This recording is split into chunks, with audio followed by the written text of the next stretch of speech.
Hello friends, नमस्ते। स्वागत है आपका जेपीएमडी में। मैं हूं प्रियंका प्रिया।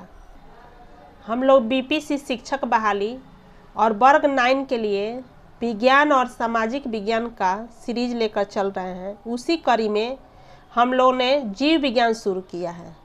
9th वर्ग का जीव विज्ञान मैंने कल इसका पहला पाठ कोशिका पढ़ाया है और आज हम लोग पढ़ने वाले हैं दूसरा पाठ ऊतक के बारे में। ये बिहार बोर्ड राष्ट्रीय शिक्षा नीति के आलोक में तैयार सीबीसीबी पाठ्यक्रम के अनुरूप है। ये हम डायरेक्ट आपको बुक से पढ़ा रहे हैं, कहीं हम गूगल से या कहीं से लेकर नहीं, हम डायरेक्ट आपको बुक से पढ़ा रहे हैं, पुस्तक से पढ़ा रहे हैं, जिससे गलती की संभावना नहीं है। ये विषय सूची है, 7 पाठ है, जिसमें से हम लोग एक कोशिका जीवन की आधारभूत इकाई संपूर्ण कर चुके हैं। अब दूसरा पाठ है ऊतक, जो आज हम लोग पढ़ने वाले हैं। हमने पिछले पाठ में पढ़ा था कि कोशिका हमारे शरीर की आधारभूत और संरचनात्मक इकाई है। कोशिकाओं के मिलने से ही ऊतक बनता है। जो कोशिका हम लोग पिछले पाठ में पढ़े, उसी के मिलने से ऊतक बनता है, और ऊतक के मिलने से अंग बनता है, और अंग के मिलने से अंग तंत्र बनता है, और फिर जब अंग तंत्र मिलता है तब जीव या शरीर या व्यष्टि का निर्माण होता है। तो आज हम लोग ऊतक पढ़ने वाले हैं। तो ऊतक क्या है? कोशिकाओं का समूह है। जो कोशिकाओं हम लोग आंखों से नहीं देख सकते हैं, सूक्ष्मदर्शी से देख सकते हैं, उसी कोशिकाओं के समूह को, लेकिन कौन कोशिका? जो एक जैसी कोशिका है, एक जैसी कोशिकाओं के समूह को हम लोग ऊतक कहते हैं। समान उत्पत्ति तथा समान कार्यों को संपादित करने वाली कोशिकाओं के समूह को ऊतक कहते हैं। समान उत्पत्ति तथा समान कार्यों को संपादित करने वाली कोशिकाओं के समूह को ऊतक कहते हैं। ऊतक पादप एवं जंतु दोनों में पाया जाता है। पादप यानी पेड़ पौधा, और जंतु में जैसे मनुष्य, कुत्ता, बिल्ली, गाय, भैंस, ये सब आ गया। तो ये ऊतक दोनों में पाया जाता है। लेकिन पहले हम लोग भी पढ़े थे कि कोशिका भी पौधा में भी पाया जाता है और जंतु में भी पाया जाता है। लेकिन उसमें क्या था कि उसमें बहुत कम अंतर था। सूक्ष्म स्तर पर दोनों लगभग समान थे, थोड़ा बड़ा अंतर था। लेकिन जब इसमें अब कोशिकाओं से जब ऊतक बनता है, जब ये उच्च श्रेणी में जाता है, तो इसमें बहुत थोड़ा अंतर डिफरेंट दिखने लगता है। तो इसमें कुछ अंतर है। जैसे कि पौधे सामान्यतः स्थिर रहते हैं, लेकिन जंतु क्या है? इधर उधर भोजन की तलाश में, साथी की खोज में, स्थान के खोज में एक स्थान से दूसरे स्थान विचरण करते हैं। पौधे अधिकांशतः सहारा प्रदान करने वाले होते हैं। पौधे के ऊतक मृत होते हैं अधिकांशतः, जबकि जो जंतु है उसके ऊतक अधिकांशतः जीवित होते हैं। पौधे होते हैं एक जगह से दूसरे जगह गति नहीं कर सकते, इसलिए उनमें कम ऊर्जा की आवश्यकता होती है। जबकि जंतुओं को एक स्थान से दूसरे स्थान तक जाना होता है, इसलिए उसे अधिक ऊर्जा की आवश्यकता होती है। तो फ्रेंड्स, हमने जाना कि कोशिकाओं के समूह को ऊतक कहते हैं, यानी समान उत्पत्ति और समान कार्य करने वाली कोशिकाओं के समूह को ऊतक कहते हैं। और ये ऊतक पादप में भी पाया जाता है और जंतु में भी पाया जाता है। इसमें कुछ भिन्नताएं होती हैं। तो अब हम लोग जान लेते हैं कि पादप ऊतक क्या है। पादप ऊतक के बारे में अब हम लोग आगे अध्ययन करेंगे। तो चलिए पादप ऊतक को एक दृष्टि में देख लेते हैं। पादप ऊतक 2 प्रकार के होते हैं, विभज्योतक और अस्थायी ऊतक। पादप ऊतक 2 प्रकार के होते हैं, पहला विभज्योतक और दूसरा अस्थायी ऊतक। अब विभज्योतक भी 3 भागों में बटा है। एक है शीर्षस्थ, दूसरा पार्श्वस्थ और तीसरा अंतर्वेशी। और अस्थायी ऊतक 2 भागों में बटा है, सरल ऊतक और जटिल ऊतक। अब सरल ऊतक को भी 3 भागों में बांटा गया है, मृदुतक, स्थूल कुंड ऊतक और दृढ़ ऊतक। और जटिल ऊतक को भी 2 भागों में बांटा गया है, जाइलम एवं फ्लोएम। विभज्योतकी ऊतक जीवित कोशिकाओं का बना होता है, जिसमें विभाजन की क्षमता होती है। इस ऊतक की कोशिकाएं छोटी, अंडाकार या बहुभुजी होती हैं, और इसकी भित्ति सेल्यूलोज की बनी होती है। विभज्योतकी ऊतक 3 प्रकार का होता है, हम लोगों ने देखा है, चित्र में भी दिख रहा है। ऊपर शीर्षस्थ विभज्योतकी ऊतक, पार्श्व में पार्श्वस्थ विभज्योतक और बीच में अंतर्वेशी विभज्योतक। तो शीर्षस्थ विभज्योतक किसे कहते हैं? शीर्षस्थ विभज्योतक तने एवं जड़ के शीर्ष भाग में पाया जाता है। जैसा कि चित्र में आप लोग देख रहे हैं, ये सबसे ऊपर शीर्ष भाग में तने एवं जड़ के शीर्ष भाग में होता है तथा लंबाई में वृद्धि करता है। देखिए वृद्धि दर्शा रहा है चित्र में ऊपर। यह ऊतक प्राथमिक विभज्योतक से बनता है। इसमें कोशिकाएं विभाजित एवं विभेदित होकर अस्थायी ऊतक बनाते हैं। अब क्वेश्चन बन सकता है कि शीर्षस्थ विभज्योतकी ऊतक से क्या बनता है? तो सरल अस्थायी ऊतक बनता है। इससे क्या बनता है? अस्थायी ऊतक। क्वेश्चन पूछ सकता है कि अस्थायी ऊतक किससे बनता है? तो शीर्षस्थ विभज्योतकी ऊतक से अस्थायी ऊतक बनता है। और दूसरा है पार्श्वस्थ विभज्योतकी ऊतक। चित्र में देख रहे हैं, पार्श्व में है, बगल में। यह जड़ तथा तने के पार्श्व भाग में होता है और इसको द्वितीयक वृद्धि करता है। ये देखिए, जो शीर्षस्थ विभज्योतक है इसको हम लोग कहते हैं प्राथमिक विभज्योतक, और जो पार्श्वस्थ विभज्योतक है इसको द्वितीयक वृद्धि करने वाला कहते हैं, और इससे समूहन ऊतक बनता है। अब शीर्षस्थ विभज्योतक से क्या बना था? अस्थायी ऊतक, और पार्श्वस्थ विभज्योतक से बना है समूहन ऊतक। तीसरा भाग है अंतर्वेशी अंतर्विष्ट विभज्योतकी ऊतक। चित्र में हम लोग देख रहे हैं, ये कहाँ है? बीच में है। शीर्षस्थ ऊपर है, पार्श्वस्थ बगल में है और अंतर्वेशी बीच में है। अस्थायी ऊतक के बीच बीच में ये पाया जाता है।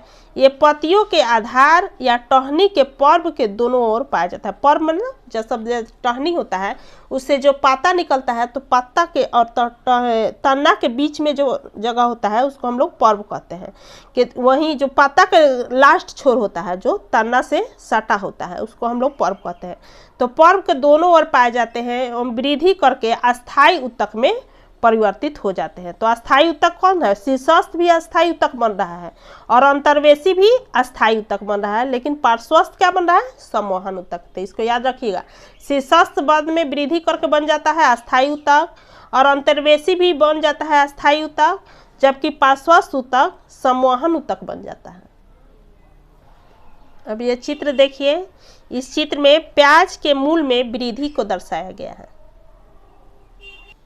हम लोगों ने अभी पादप ऊतक के विभज्योतक भाग को देखा, उसके तीनों भाग शीर्षस्थ, पार्श्वस्थ, अंतर्वेशी। अब हम लोग देखेंगे अस्थायी ऊतक के बारे में। अस्थायी ऊतक कितने प्रकार के होते हैं? 2 प्रकार के, सरल ऊतक और जटिल ऊतक। चलिए देखते हैं। विभज्योतकी ऊतक की वृद्धि के फलस्वरूप अस्थायी ऊतक बनता है। अब ध्यान रखना, अस्थायी ऊतक कैसे बनता है? विभज्योतकी ऊतक के वृद्धि के फलस्वरूप अस्थायी ऊतक बनता है, जिसमें विभाजन की क्षमता नहीं होती है। उसमें हम लोग क्या पढ़ा था कि इसमें विभाजन होता है, जबकि अस्थायी ऊतक क्या होता है? जब विभज्योतकी ऊतक वृद्धि करना बंद कर देता है, उसी को हम लोग कहते हैं अस्थायी ऊतक। उत्पत्ति के आधार पर अस्थायी ऊतक प्राथमिक या द्वितीयक होते हैं। प्राथमिक अस्थायी ऊतक शीर्षस्थ एवं अंतर्वेशी विभज्योतक से एवं द्वितीयक अस्थायी ऊतक पार्श्वस्थ विभज्योतक एवं कैम्बियम कोशिकाओं से बनता है। हम लोगों ने उधर देखा था कि शीर्षस्थ और अंतर्वेशी विभज्योतक से क्या बन रहा है? तो अस्थायी ऊतक बन रहा है। संरचना के आधार पर अस्थायी ऊतक 2 प्रकार के होते हैं, सरल अस्थायी ऊतक और जटिल अस्थायी ऊतक। तो सरल अस्थायी ऊतक के 3 भाग होते हैं। मृदुतक, जैसा कि चित्र में आप लोग देख रहे हैं, मृदुतक या पैरेनकाइमा। दूसरा स्थूल कोण ऊतक या कॉलेनकाइमा, चित्र में दिखाया गया है। तीसरा है दीर्घ ऊतक या स्क्लेरेनकाइमा। मृदुतक या पैरेनकाइमा मृदुतक कोशिकाएं जीवित, गोलाकार, अंडाकार, बहुभुजी या अनियमित आकार की होती हैं। कोशिका में सघन कोशिका द्रव एवं एक केंद्रक पाया जाता है। इसकी कोशिका भित्ति पतली सेल्यूलोज की बनी होती है। इसका कार्य है एपिडर्मिक के रूप में यह पौधों को संरक्षण देता है। पौधे के हरे भाग में खासकर पत्तियों में यह भोजन का निर्माण करता है। कौन? मृदुतक पैरेनकाइमा पत्तियों के हरे भाग में भोजन का निर्माण करता है। यह ऊतक संचित क्षेत्र में भोजन का संचय करता है। यह निर्माण में भी सहायता करता है और भोजन के संचय में भी सहायता करता है। यह उत्सर्जित पदार्थ हो जैसे गोंद, रेजिन, टेनिन। अब पौधा का उत्सर्जन पदार्थ कौन कौन है? गोंद है, रेजिन है, टैनिन है आदि को यह क्या करता है? संचित करता है। यह ऊतक भोजन के पार्श्व चालन में सहायक होता है। इनमें पाए जाने वाले अंतरकोशीय स्थान गैसीय विनिमय में सहायक होते हैं। अब दूसरा है स्थूल कोण ऊतक या कोलेनकाइमा। इसकी कोशिकाएं केंद्रक युक्त, लंबी या अंडाकार व बहुभुजी, जीवित तथा रसधानी युक्त होती हैं। इनमें हरित लवक होता है एवं भित्ति में किनारों पर सेल्यूलोज होने से स्थूलन होता है। इनमें कोशिकाओं के बीच बहुत कम स्थान होता है। इसका कार्य है पौधों को यांत्रिक सहायता प्रदान करना। किसका? स्थूल कोण ऊतक या कोलेनकाइमा पौधों को यांत्रिक सहायता प्रदान करता है। इसमें हरित लवक या क्लोरोप्लास्ट पाया जाता है, तब यह भोजन का निर्माण करता है। यह भोजन के निर्माण में भी सहायता करता है। इसमें क्या पाया जाता है? हरित लवक या क्लोरोप्लास्ट। तीसरा है दृढ़ ऊतक या स्क्लेरेनकाइमा। इस ऊतक की कोशिकाएं मृत, लंबी, संकरी तथा दोनों सिरे पर नुकीली होती हैं। इनमें जीव द्रव नहीं होता एवं इनकी भित्ति लिग्निन के जमाव के कारण मोटी होती हैं। इसके कार्य हैं यह पौधों को यांत्रिक शक्ति प्रदान करता है एवं आंतरिक भागों की रक्षा करता है। पौधों के बाहरी परतों में यह रक्षात्मक ऊतक के रूप में कार्य करता है। तीसरा, यह पौधों को सामर्थ्य, दृढ़ता एवं लचीलापन प्रदान करता है। तो जैसा कि हम लोग तीनों पार्ट में देख लिए, तीनों में क्या है? भोजन निर्माण, भोजन संचय और पौधों को सहारा प्रदान करना, सामर्थ्य, दृढ़ता और लचीलापन प्रदान करता है।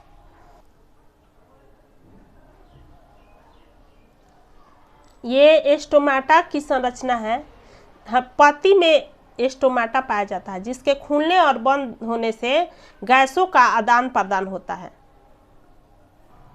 ये कौर कोशिका का चित्र है। कौर कोशिकाएं सामान्यतः जो पेड़ पौधे के छाल होते हैं उसी को हम लोग कौर कोशिकाएं कहते हैं। समय के साथ साथ जड़ तथा तना जैसे जैसे पुराने होते जाते हैं, इनके बाहरी ऊतक विभाजित होकर कौर कोशिका या छाल का निर्माण करते हैं। फ्रेंड्स, हमने विभाज्य ऊतक, अस्थायी ऊतक दोनों देखा है। विभाज्य ऊतक का तीनों पार्ट देख लिए। अस्थायी ऊतक का दो पार्ट था, सरल ऊतक और जटिल ऊतक। तो सरल का तीनों भाग देख लिए। अब हम लोग देखेंगे जटिल ऊतक के बारे में। फ्रेंड्स, अब तक हमने देखा कि समरूप यानी एक तरह की दिखाई देने वाली कोशिकाओं से बने ऊतक को सरल ऊतक कहते हैं, जबकि दो या दो से अधिक प्रकार की कोशिकाओं से बने जटिल ऊतक कहते हैं। जब एक समान आकृति वाले जो रहेंगे उससे बने ऊतक को हम लोग कहेंगे सरल ऊतक, जबकि दो या दो से अधिक प्रकार की कोशिकाओं से बने ऊतक जटिल अस्थायी ऊतक कहलाते हैं। ये एक इकाई के रूप में एक साथ कार्य करती हैं। ये जल, खनिज लवणों तथा खाद्य पदार्थों को पौधों के शरीर के विभिन्न अंगों तक पहुंचाते हैं। देखिए, जैसे कि हम लोग जड़ में जल डालते हैं तो वो पत्ता के पास कैसे पहुंचाता है? जरूर उसको पहुंचने के लिए कोई ना कोई चीज़ होगा, कोई ना कोई यंत्र होगा ना। तो वहीं ये लोग जटिल ऊतक का ही काम है जड़ से पत्ती तक या पौधों के अन्य भागों तक जल और खनिज लवण को पहुंचाना। और जब पत्ती में भोजन तैयार हो जाता है तो उस भोजन को पौधों के अन्य भागों तक पहुंचाने का काम जटिल ऊतक का है। और इस विभिन्न भागों में इसको पहुंचाने के लिए दो प्रकार के अंग होते हैं। एक जाइलम या दारू, उसको दारू कहते हैं, जाइलम या दारू। और एक होता है फ्लोएम अथवा बास्ट। जाइलम या दारू और फ्लोएम अथवा बास्ट। अब हम लोग जाइलम के बारे में जान लेते हैं कि जाइलम क्या करता है। जाइलम ऊतक पौधे के मूल, तना एवं पत्तियों में पाया जाता है। जाइलम कहाँ कहाँ पाया जाता है, ये भी क्वेश्चन पूछ सकता है। तो जाइलम पौधे के मूल यानी जड़, तना एवं पत्तियों में पाया जाता है। इसे चालन ऊतक भी कहते हैं। यह 4 प्रकार के तत्वों से बना होता है। अब जाइलम कितने प्रकार के तत्वों से बना होता है? तो 4। कौन कौन? चित्र में आप लोग देख पा रहे हैं, ये जाइलम कोशिकाएं हैं। जाइलम कोशिकाएं के 4 तत्व होते हैं। एक होता है वाहिनिकाय या ट्रैकिड्स, दूसरा है वाहिकाएं। चित्र में देखिए वाहिनिकाय इधर में है, इसके बगल में वाहिका है। उसके बाद होता है जाइलम तंतु, वो पतला वाला। तीसरा जाइलम तंतु, और उसके बाद होता है जाइलम मृदुतक। अब इस सारे तत्वों के अलग अलग कार्य है। जाइलम कोशिका है, इसके अलग अलग कार्य हैं। जैसे कि वाहिनिकाएं है, इसकी कोशिका लंबी, जीव द्रवहीन, दोनों सिरों पर नुकीली होती है। देखिए वाहिकाओं के दोनों सिरों पर नुकीली हैं तथा मृत होती हैं। कोशिका भी मीठी एवं स्थूलित होती हैं, मोटी एवं स्थूलित होती हैं। ये सम्मोहन पौधे की प्राथमिक तथा द्वितीयक जाइलम दोनों में पाया जाता है। कौन? वाहिनिकाएं। वाहिनिकाएं जो हैं वो पौधे के प्राथमिक एवं द्वितीयक दोनों में पाया जाता है। इसका कार्य क्या है? ये पौधों को यांत्रिक सहायता देती है। कौन देती है? वाहिनिकाएं। एवं जल को तने तथा जड़ से पत्ती तक पहुंचाती है। वाहिनिकाएं मैं पहले ही आपको बताई हूँ कि जड़ से जल को तने एवं पत्ती तक पहुंचाना। दूसरा है वाहिकाएं। इनकी कोशिकाएं मृत एवं लंबी नली के समान होती हैं। कभी कभी स्थूलित भित्तियां विभिन्न तरह की सीढ़ीनुमा, सर्पिलाकार, गर्तकार ये बन जाती हैं। ये वाहिकाएं एंजियोस्पर्म के पौधों के प्राथमिक एवं द्वितीयक जाइलम में पाई जाती हैं। इसका कार्य है ये जड़ से जल एवं खनिज लवणों को पत्ती तक पहुंचाती हैं। तीसरा है जाइलम तंतु। ये लंबे, शंकुरूप तथा स्थूलित भित्ति वाले मृत कोशिका हैं। ये प्रायः काष्ठकीय द्विपत्रीय पौधों में पाए जाते हैं। इसका कार्य है यह मुख्यतः पौधों को यांत्रिक सहायता प्रदान करते हैं। चौथा है जाइलम मृदुतक। इसकी कोशिकाएं प्रायः पैरेनकाइमा नेट एवं जीवित होती हैं। इसका कार्य है यह भोजन संग्रह करता है एवं किनारे की और पानी के पार्श्वीय सम्मोहन में मदद करता है। देख लीजिए जो तीनों ऊपर के तत्व थे वाहिनिकाएं, वाहिकाएं, ये लोग जल लेकर ऊपर जाता है और ये जो है जाइलम मृदुतक वो भोजन संग्रह का काम करता है। ये जाइलम उत्तक है और उसके पाठ है, इसको पढ़ लीजिएगा। फ्रेंड्स, हमने जाइलम उत्तक के बारे में जाना, सम्मोहनी उत्तक जाइलम के बारे में हम लोग नहीं जाना। अब हम लोग जानते हैं सम्मोहनी उत्तक फ्लोएम के बारे में। जाइलम की तरह फ्लोएम भी पौधों की जड़, तना एवं पत्तियों में पाया जाता है। इसमें भी 4 तत्व होते हैं। फ्लोएम में भी कहाँ कहाँ पाया जाता था? जड़, तना एवं पत्तियों में। और जाइलम भी जड़, तना एवं पत्तियों में। उसमें भी 4 तत्व थे, इसमें भी 4 तत्व है। चालनी नालिकाएं, सहकोशिकाएं, फ्लोएम या बाह्य तंतु, फ्लोएम एवं मृदुतक। तो पहला है चालनी नालिकाएं। चालनी नालिकाएं लंबी, बेलनाकार तथा छिद्रित भित्ति वाली कोशिकाएं होती हैं। यह एक दूसरे पर परत सदिश सजी होती हैं। 2 कोशिकाओं की विभाजन भित्ति छिद्र युक्त होती है जिसे चलनी पट्टी कहते हैं। इसका कार्य है इस नलिका द्वारा तैयार भोजन पत्तियों से संचय अंग और संचय अंग से पौधे के वृद्धि क्षेत्र में जाता है जहाँ इसकी जरूरत होती है। हम लोग जान रहे हैं पहले से ही कि जाइलम क्या करता है? जड़ से जल लेकर जाता है और फ्लोएम क्या करेगा? भोजन को पूरा शरीर, पूरा पौधा में पहुंचाएगा। तो यही ये चालनी नालिकाएं क्या कर रहा है? संचित भोजन को संचय अंग से पौधे के वृद्धि क्षेत्र में ले जा रहा है। दूसरा है सहकोशिकाएं। सहकोशिकाएं चालनी नालिका के पार्श्व भाग में स्थित रहता है। जो चालनी नालिका थी उसके बगल में कौन रहता है? सहकोशिकाएं। प्रत्येक सहकोशिकाएं लंबी और जीवित होती हैं जिसमें केंद्रक एवं जीव द्रव रहता है। केवल एंजियोस्पर्म के फ्लोएम में सहकोशिकाएं पाई जाती हैं। यह क्वेश्चन बन सकता है कि फ्लोएम में सहकोशिकाएं कहाँ पाई जाती हैं? तो केवल एंजियोस्पर्म के फ्लोएम में सहकोशिकाएं पाई जाती हैं। इसका कार्य क्या है? यह चालनी नालिकाओं में भोज पदार्थ के सम्मोहन में मदद करता है। भोज पदार्थ जो बन चुका है उसको एक जगह से दूसरे जगह पहुंचाने में यह काम करता है। तीसरा है फ्लोएम तंतु।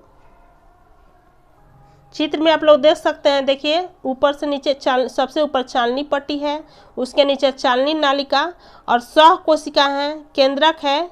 ये सब चित्र में दिखाया गया। देखिए चालनी पट्टी के बगल में सहकोशिका है। फ्लोएम, अब तीसरा पार्ट हम लोग देखेंगे। फ्लोएम का तीसरा तत्व फ्लोएम तंतु। ये लंबी दृढ़ स्क्लेरन काइमेट्स कोशिकाओं के बने होते हैं। कुछ एंजियोस्पर्म की चालनी नालिका से ये संबद्ध रहते हैं। इसका कार्य है फ्लोएम उत्तक को यांत्रिक सहायता प्रदान करना। अब देखिए चालनी नालिकाएं एवं सहकोशिकाएं क्या कर रही थी? भोजन को एक जगह से दूसरे जगह पहुंचा रही थी। लेकिन फ्लोएम तंतु क्या कर रहा है? पौधों को यांत्रिक सहारा प्रदान कर रहा है। चौथा तत्व है फ्लोएम मृदुतक। यह जीवित, लंबी एवं केंद्रक युक्त कोशिकाएं होती हैं जो सहकोशिकाओं के निकट स्थित होती हैं। इसका कार्य है इसमें भोजन संचित रहता है एवं भोज पदार्थों के सम्मोहन में सहायता करता है। यहाँ देखिए 4 तत्व है जिसमें ऊपर वाला 2 तत्व और नीचे वाला तीनों तत्व क्या कर रहा है? भोजन संचित कर रहा है, भोजन का सम्मोहन करता है। और सिर्फ एक तत्व है फ्लोएम या बाह्य तंतु जो क्या कर रहा है? यांत्रिक सहायता प्रदान कर रहा है। ये फ्लोएम ऊतक है और उसके तत्व हैं, इसको एक बार आप लोग देख लीजिएगा। अब हम लोग देख लेते हैं जंतु कोशिका के बारे में। जंतु कोशिका 4 प्रकार के होते हैं, उपकाला या एपिथीलियम ऊतक, संयोजी ऊतक, पेशी ऊतक और तंत्रिका ऊतक। हम लोग पीछे पढ़े हैं पादप ऊतक और अब हम लोग पढ़ रहे हैं जंतु ऊतक। प्रत्येक बहुकोशिकीय जंतु में अलग अलग कार्यों के संपादन के लिए कोशिकाओं के भिन्न भिन्न समूह होते हैं। प्रत्येक समूह की सारी कोशिकाएं एक तरह की होती हैं। कोशिकाओं के इस समूह को ऊतक कहते हैं। ऊतक ऐसी कोशिकाओं के समूह है जो उत्पत्ति, संरचना एवं कार्य के दृष्टिकोण से एक प्रकार की होती हैं। विभिन्न प्रकार के ऊतक मिलकर एक सुव्यवस्थित अंग का निर्माण करते हैं। अधिकांश बहुकोशिकीय जंतुओं में 4 प्रकार के ऊतक पाए जाते हैं। एक उपकाला या एपिथीलियम ऊतक, दूसरा संयोजी ऊतक, तीसरा पेशी ऊतक और चौथा तंत्रिका ऊतक। फ्रेंड्स, अब चलिए जंतु ऊतक को एक दृष्टि में देख लेते हैं। पहला है एपिथीलियम ऊतक। एपिथीलियम ऊतक 4 प्रकार के होते हैं, सल्काभ, स्तंभाकार, क्यूबाइडल और पक्षमल। 4 प्रकार कौन कौन है? सल्काभ, स्तंभाकार, क्यूबाइडल और पक्षमल। दूसरा है संयोजी ऊतक। संयोजी ऊतक 3 प्रकार के होते हैं, वास्तविक संयोजी ऊतक, कंकाल ऊतक और तरल संयोजी ऊतक। वास्तविक संयोजी ऊतक के भी कुछ पार्ट होते हैं, एरियोलर, एडिपोज, श्वेत तंतुमय, पीला तंतुमय और जलवंत। और कंकाल ऊतक 2 प्रकार के होते हैं, अस्थि और उपास्थि। तीसरा है तरल संयोजी ऊतक। ये 2 प्रकार के होते हैं, रुधिर और लासिका। रुधिर और लसिका। तो आप लोग ने क्या जाना, संयोजी ऊतक में क्या कौन ऊतक है? वास्तविक संयोजी ऊतक, कंकाल ऊतक और तरल संयोजी ऊतक। अब हम लोग देख लेते हैं पेशी ऊतक। पेशी ऊतक 3 प्रकार के होते हैं, अरेखित, रेखित और हृदय पेशी। पेशी ऊतक कितने प्रकार के हैं? अरेखित, रेखित और हृदय पेशी। और चौथा है तंत्रिका ऊतक।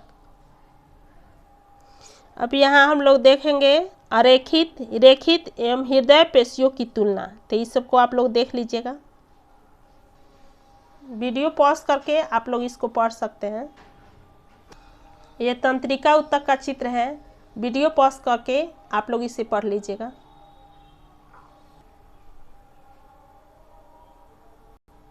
यहाँ तंत्रिका कोशिकाओं द्वारा सिनैप्स का निर्माण को दिखाया गया है। फ्रेंड्स, अब हम लोग का ये अध्याय संपूर्ण होता है। ये है अध्याय का सार, इसे आप लोग पढ़ लीजिएगा। जैसे कि संयोजी ऊतक अन्य ऊतकों को एक साथ बांधकर उन्हें मजबूती और सहायता प्रदान करता है। एरियोलर ऊतक, एडिपोज ऊतक, अस्थि, उपास्थि, रक्त, लासिका ये सभी संयोजी ऊतक हैं।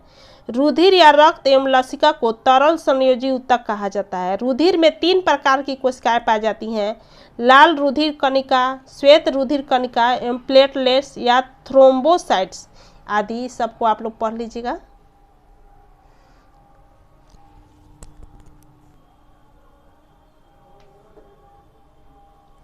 ये सारे चीज़ों को आप लोग पढ़ लीजिएगा। ये अस्मरणीय तत्व से बहुत सारे क्वेश्चन आपको देखने, आगे जो क्वेश्चन आएगा उसको बनाने में बहुत ही आपको फायदा मिलेगा, बहुत लाभ मिलेगा इस क्वेश्चन को देखने में। सारे को पॉज करके आप लोग शुरू से इसको एक बार एक नज़र डालिएगा, आपको बहुत अच्छा से समझ में आ जाएगा और आगे आने वाले क्वेश्चन बहुत ही आसानी से आपसे बन जाएगा। फ्रेंड्स, अब हम लोग देखेंगे वस्तुनिष्ठ प्रश्न। फ्रेंड्स, आपके एग्जाम में, परीक्षा में 100 प्रश्न आते हैं वस्तुनिष्ठ के, उसमें से 50 बनाने होते हैं। तो अगर आप इस वीडियो को अंत तक देखेंगे तो इससे आपको बहुत ही लाभ मिलेगा। पूरा क्वेश्चन आपसे बन जाएगा, बहुत ही आसानी से आप सारे प्रश्नों का हल कर लेंगे। तो चलिए शुरू करते हैं। पहला प्रश्न है, पौधों की लंबाई किस ऊतक द्वारा बढ़ती है? किस ऊतक द्वारा बढ़ती है? हम लोग पीछे पढ़े हैं, ऊपर वाला जो चित्र था याद कीजिए, कौन है? शीर्षस्थ विभाज्योतक। उत्तर इसका हो जाएगा ख। फ्रेंड्स, मैंने इसको टिक नहीं किया है ताकि आप लोग अपनी जानकारी को जांच सकें कि आप कितनी तैयारी है, इसलिए हम लोगों ने टिक नहीं लगाया है और इसलिए इसी तरह से मैं आंसर बता दे रही हूँ, आप लोग लिख लीजिएगा। तो पहले का आंसर हो जाएगा शीर्षस्थ विभाज्योतक यानी ख। अब दूसरा प्रश्न है, मृदु ऊतक एक प्रकार का क्या है? बताइए, मृदु ऊतक एक प्रकार का क्या है? वो सरल ऊतक है। मृदु ऊतक किसका पाठ है? सरल ऊतक का। क उसका उत्तर हो जाएगा। तीसरा प्रश्न है, जीवित कोशिकाएं पाई जाती हैं। जीवित कोशिकाएं कहाँ पाई जाती हैं? याद कीजिए तो जीवित कोशिकाएं मृदु ऊतक एवं स्थूल कोण ऊतक में पाई जाती हैं। इसका उत्तर ग हो जाएगा, मृदु ऊतक और स्थूल कोण ऊतक। प्रश्न 4, विभाजन की क्षमता होती है। विभाजन की क्षमता किस में होती है? विभाजन की क्षमता विभज्योतक कोशिका में होती है। नाम से ही पता चल रहा है कि विभाजन और विभज्योतक। तो इसका उत्तर हो जाएगा क, विभज्योतक कोशिकाओं में। अब देखते हैं प्रश्न 5, किन कोशिकाओं की भित्ति लिग्निन के कारण मोटी हो जाती हैं? इसका उत्तर हो जाएगा ग, दृढ़ ऊतक, यानी दृढ़ ऊतक की भित्ति लिग्निन के कारण मोटी हो जाती हैं। प्रश्न 6, गैसों का विनिमय किसके द्वारा संपन्न होता है? गैसों का विनिमय किसके द्वारा होता है? याद कीजिए, स्टोमाटा के द्वारा। हमने चित्र में देखा था, स्टोमाटो के द्वारा गैसों का विनिमय होता है। प्रश्न 7, सुबेरिन नामक कार्बनिक पदार्थ जमा रहता है। कहाँ जमा रहता है? कॉर्क कोशिकाओं में। हम लोगों ने पीछे चित्र देखा है कॉर्क कोशिका का। सुबेरिन नामक कार्बनिक पदार्थ जमा रहता है कॉर्क कोशिकाओं में। इसका उत्तर घ हो जाएगा। प्रश्न 8, जटिल ऊतक बना होता है। जटिल ऊतक क्या चीज़ से बना होता है? जटिल ऊतक भिन्न भिन्न कार्य करने वाली विभिन्न प्रकार की कोशिकाओं का बना होता है। इसका उत्तर हो जाएगा ग। प्रश्न 9, किसके द्वारा मिट्टी से जल और खनिज लवण पत्तियों तक पहुंचाया जाता है? याद कीजिए, किसके द्वारा पहुंचाया जाता है? इसका उत्तर हो जाएगा जाइलम। ज से जाइलम और ज से जल। 10वां प्रश्न, 10वां, चालनी नालिका बनाने में भाग लेता है। कौन चालनी नालिका बनाने में भाग लेता है? तो फ्लोएम। फ्लोएम का पाठ है चालनी नालिका। 11, प्रश्न 11, सह कोशिकाएं पाई जाती हैं। कहाँ पाई जाती हैं? फ्लोएम में। प्रश्न 12, केंद्रक अनुपस्थित रहता है। केंद्रक कहाँ अनुपस्थित रहता है? वयस्क चालनी नालिका में। इसका उत्तर हो जाएगा ग। प्रश्न 13, पौधों में फ्लोएम यह कार्य करता है। फ्लोएम कौन सा कार्य करता है? इसका उत्तर हो जाएगा ख, आहार का चालन। प्रश्न 14, सल्की या सल्काव एपिथेलियम का प्रमुख कार्य क्या है? इसका क्या है प्रमुख कार्य? इसका उत्तर हो जाएगा सुरक्षा प्रदान करना, यानी इसका 14 का उत्तर हो जाएगा ग, सुरक्षा। 15, प्रश्न 15, पक्षमाभी या पक्षमल पाए जाते हैं। कहाँ पाए जाते हैं? इसका उत्तर हो जाएगा क, ट्रैकिया में। प्रश्न 16, अस्थि है। अस्थि क्या है? एक संयोजी ऊतक है। इसका उत्तर हो जाएगा ख। प्रश्न 17, फाइब्रोब्लास्ट कोशिकाएं पाई जाती हैं। कहाँ पाई जाती हैं फाइब्रोब्लास्ट कोशिकाएं? इसका उत्तर हो जाएगा एरियोलर ऊतक, यानी ग। प्रश्न 18, ऑस्टियोब्लास्ट कोशिकाएं पाई जाती हैं। कहाँ पाई जाती हैं? इसका उत्तर हो जाएगा अस्थि में, घ। प्रश्न 19, निम्नलिखित में से किस प्रकार के ऊतक के अधिक मात्रा में एकत्र होने से शरीर मोटा हो जाता है? इसका उत्तर हो जाएगा क, एडिपोज ऊतक। इसका उत्तर 19 का क। 20, लिगामेंट का निर्माण करता है। लिगामेंट का निर्माण कौन करता है? पीला तंतुमय ऊतक। पीला तंतुमय ऊतक लिगामेंट का निर्माण करता है। इसका उत्तर हो जाएगा ख। प्रश्न 21, अरेखित पेशी है। अरेखित पेशी कैसा है? अनैच्छिक है। इसका उत्तर हो जाएगा क, अनैच्छिक। प्रश्न 22, मांसपेशी तथा अस्थियों को जोड़ती है। मांसपेशी और अस्थियों को कौन जोड़ती है? घ, ये टेंडन। ये प्रश्न ये बीपीसी का बहुत ही फेवरेट क्वेश्चन है। बीपीसी के हर एग्जाम में ये क्वेश्चन पूछा जाता है कि मांसपेशी और अस्थि को जोड़ने वाले हड्डी को क्या कहते हैं? तो टेंडन कहते हैं। तो इसको याद रखिएगा। फिर से एक बार देख लेते हैं, मांसपेशी तथा अस्थियों को कौन जोड़ता है? तो टेंडन जोड़ता है। 22 का हो जाएगा घ। 23, प्रश्न, रक्त प्लाज्मा में उपस्थित जल का प्रतिशत कितना होता है? प्लाज्मा में बहुत ज़्यादा जल उपस्थित होता है। तो सबसे ज़्यादा यहाँ पर क्या दिख रहा है? 90। तो इसका आंसर 90 हो जाएगा। उसमें बहुत ज़्यादा 90% जल होता है प्लाज्मा में। तो इसका उत्तर हो जाएगा ग। प्रश्न 24, रक्त के थाका बनने में मदद करते हैं।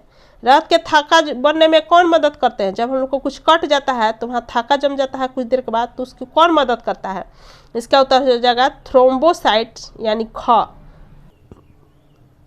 प्रश्न 25, तंत्रिका ऊतक की इकाई है। तंत्रिका ऊतक की इकाई क्या है? इसका उत्तर हो जाएगा तंत्रिका कोशिका या न्यूरॉन। ये भी क्वेश्चन पूछता है हर परीक्षा में, 9th में मैं देखी हूँ ये प्रश्न हमेशा आता है। तंत्रिका ऊतक की इकाई है तंत्रिका कोशिका या न्यूरॉन। इसका उत्तर हो जाएगा ग। प्रश्न 26, संवेदना का चालन शरीर के एक भाग से दूसरे भाग में होता है, कैसे होता है? इसका उत्तर हो जाएगा तंत्रिका ऊतक से। इसका 26 का ख। चलिए फ्रेंड्स, अब हम लोग रिक्त स्थानों को देख लेते हैं। रिक्त स्थानों की पूर्ति करें। पहला प्रश्न, सरल ऊतक का एक प्रकार है। सरल ऊतक किसका प्रकार है? मैंने सरल ऊतक का प्रकार कौन है? मृदु ऊतक। फ्रेंड्स, जैसा कि मैंने पहले ही कहा, मैं इसे भरी नहीं हूँ क्योंकि आप लोग अपना आकलन कर सके, इससे आपको लाभ होगा।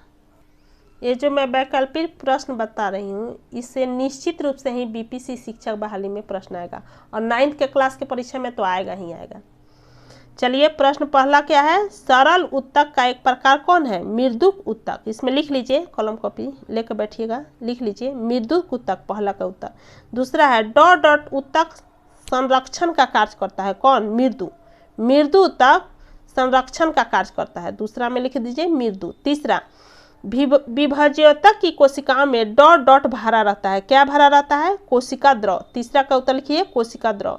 चौथा, जड़ में डॉट डॉट ऊतक अनुपस्थित रहता है। जड़ में कौन सा अनुपस्थित रहता है? स्थूल कोण ऊतक। चौथा का उत्तर लिख दीजिए, जड़ में स्थूल कोण ऊतक अनुपस्थित रहता है। पांचवा, अस्थायी ऊतक डॉट डॉट एवं डॉट डॉट पर दो प्रकार के होते हैं।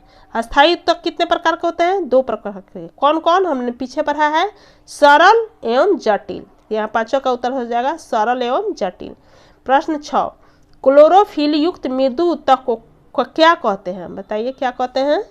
6 को कहते हैं क्लोरेनकाइमा। क्लोरोफिल युक्त मृदु ऊतक को क्लोरेनकाइमा कहते हैं। प्रश्न 7, डॉट डॉट ऊतक मृत कोशिकाएं होती हैं। डॉट डॉट ऊतक कोशिकाएं मृत होती हैं। इसका उत्तर हो जाएगा दृढ़ ऊतक। प्रश्न 8, रेशेदार पौधों में डॉट डॉट प्रचुर मात्रा में पाया जाता है।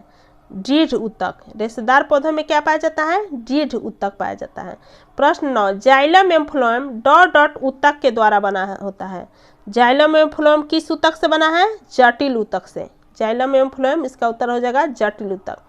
प्रश्न 10, वाहिनिकाएं एवं वाहिकाएं डॉट डॉट के तत्व हैं। हम लोग पीछे पढ़े हैं, ये किसके तत्व हैं? जाइलम के। वाहिनिकाएं एवं वाहिकाएं, इसका उत्तर हो जाएगा जाइलम। प्रश्न 11, एरियोलर ऊतक डॉट डॉट का एक प्रकार है। यह किसका प्रकार है? वास्तविक संयोजी ऊतक का। प्रश्न 12, डॉट डॉट ताप रोधक होने के कारण ठंड से शरीर की सुरक्षा करता है। कौन ठंड से सुरक्षा करेगा? एडिपोज या वसा संयोजी ऊतक।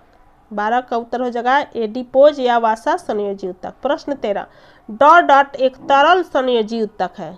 कौन सा है तरल संयोजी ऊतक? रक्त या रुधिर तरल संयोजी ऊतक है, तो इसका उत्तर हो जाएगा रक्त या रुधिर। प्रश्न 14, मांसपेशी को अस्थि से जोड़ने वाले श्वेत तंतुमय ऊतक डॉट डॉट कहलाता है। मांसपेशी से हम लोग पीछे पढ़े हैं वैकल्पिक में, मांसपेशी को अस्थि से जोड़ने वाले तंतुमय ऊतक को हम लोग क्या कहते हैं? टेंडन। ये बहुत ही इंपॉर्टेंट क्वेश्चन है, इसको ध्यान रखिएगा। मांसपेशी और अस्थि को जोड़ने वाले श्वेत तंतुमय ऊतक को टेंडन कहते हैं। टेंडन लिख लीजिए, टेंडन। प्रश्न 15, उपास्थि के मैट्रिक्स में पाए जाने वाले प्रोटीन डॉट डॉट कहलाता है। क्या कहलाता है? कोडीन, कोन्ड्रीन।